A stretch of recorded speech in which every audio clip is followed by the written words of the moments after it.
पुण्यात्मा, हम सुख की परिभाषा ही भूल चुके हैं। एक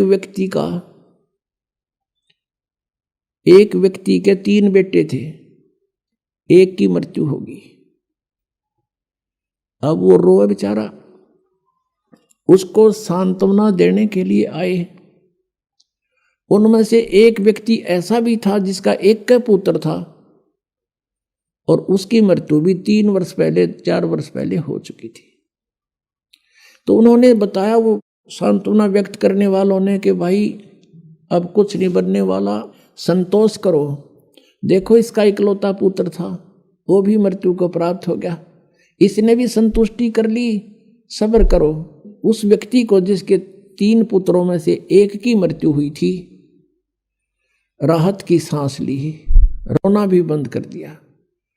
और फिर क्या सोचता है कि हे भगवान, इससे तो मैं ही अच्छा हूं, इससे तो मैं ही सुखी हूं, मेरा तो 2 और बच गए हैं, इसका तो एक ही था और वही मृत्यु को प्राप्त हो। बताओ, इससे उसने क्या मिल गया? क्या वो लड़का जीवित हो गया? तो ऐसे हमने अपना इस सुख की परिभाषा बदलनी पड़ रही है मजबूरी में।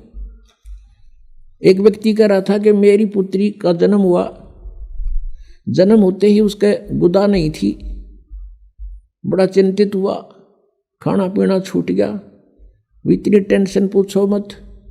हम ले गए मेडिकल में, सरकारी हॉस्पिटल पीजीआई में, उन्होंने एडमिट कर ली लड़की। वहाँ देखा 4 केस और थे ऐसे ही, फिर मुझे संतुष्टि होगी, ओहो चलो ये और भी है ऐसे ही।